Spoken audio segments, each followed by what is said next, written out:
The Bollmann Collection of bindings and fore-edge paintings was assembled over several decades by two Swiss ladies, Elspeth and Bettina Bollmann.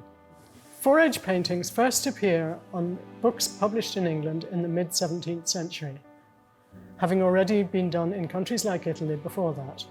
The earliest known example is in the Pierpont Morgan Library in New York and is dated 1649. The earliest in this collection, the Bollmann Collection, can be dated to 1652, so it is a very early example. We have two other 17th century fore-edge paintings in this collection as well.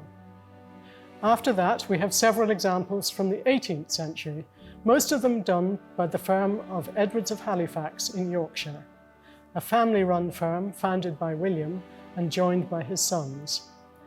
That firm was also known for two styles of binding: Etruscan style, which are modelled on Etruscan vases, and special vellum bindings with a layer of transparent vellum covering a drawing on the covers, thereby protecting them. The fore-edge paintings were done by painting on the very edge of the leaves, so that the painting only shows when you fan the book open. When the book is closed, you do not see the painting. The subjects of the fore-edge paintings are a wide range of topics. They have castles, abbeys, mansions, river scenes, seaside scenes, coats of arms, biblical scenes. And they also appear on a wide range of different types of books. There are a particularly large number done on Bibles and books of common prayer, of which there are several examples in the Bollmann Collection. But we also have a lot of copies of books of poetry, history, and other books.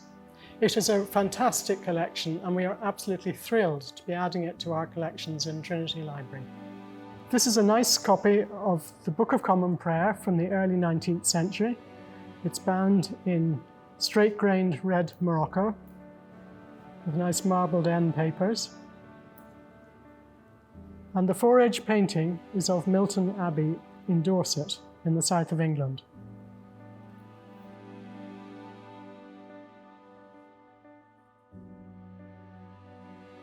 This copy of The World Before the Flood by James Montgomery was bound, very prettily bound, by Bartholomew Fry of Halifax.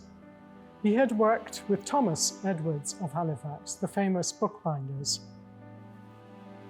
It has Bartholomew Fry's bookbinder's ticket, so that's how we know it was bound by him. The fore-edge painting is a countryside scene. We haven't yet been able to identify the mansion which appears in it.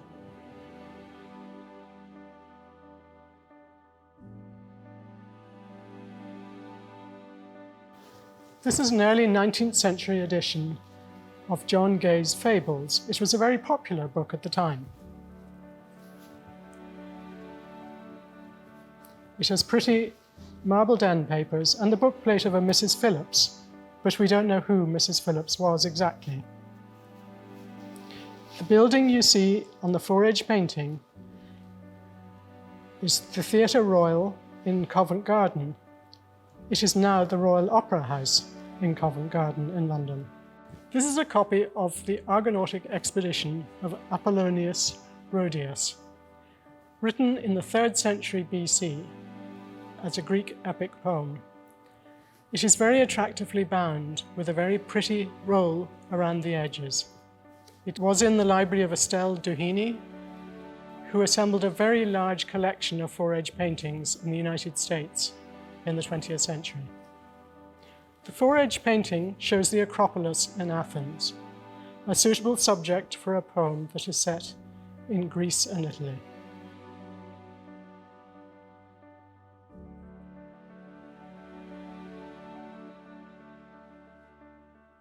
This is Volume 2 of Robert Gray's Connection between the Sacred Writings and the Literature of Jewish and Heathen Authors.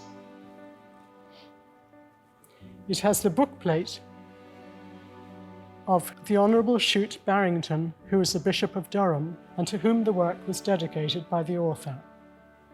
It also belongs subsequently in the collection of Estelle Duhigny in the United States. The fore-edge painting shows a large mansion in Cambridgeshire called Catledge Hall.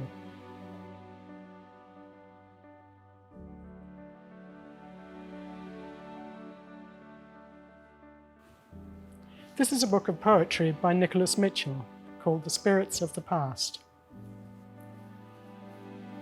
The initials of a former owner, G.W., are stamped in gold on both covers of the binding, but we haven't been able to identify who G.W. is. There are pretty marbled end papers, and the fore-edge painting is very attractive, showing 4 children picking fruit from a tree.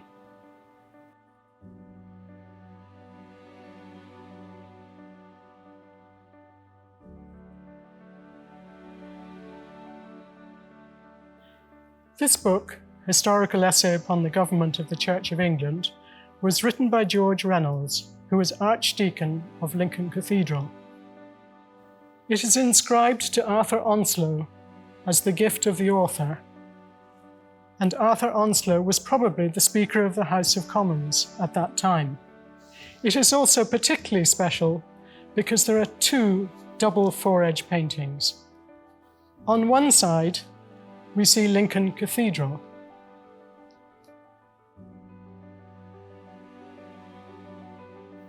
And on the other side, we see St. Mary's Church in Lincoln.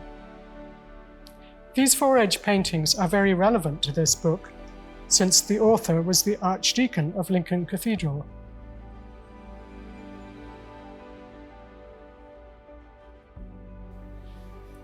This is a very attractive binding of straight-grained green Morocco, with a pretty gold roll around the edges.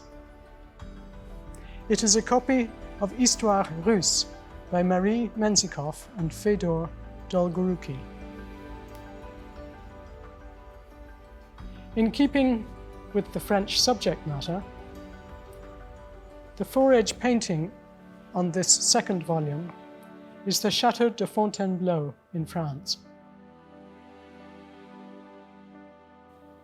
This early 19th century copy of the Greek New Testament is an attractive red Morocco binding with a pretty roll around the edges. It has nice marbled end papers and a bookplate of Ernestine L. Williams. We don't have any further information about her, except that she owned this book. The fore-edge painting is of Bethlehem, a suitable subject for a New Testament.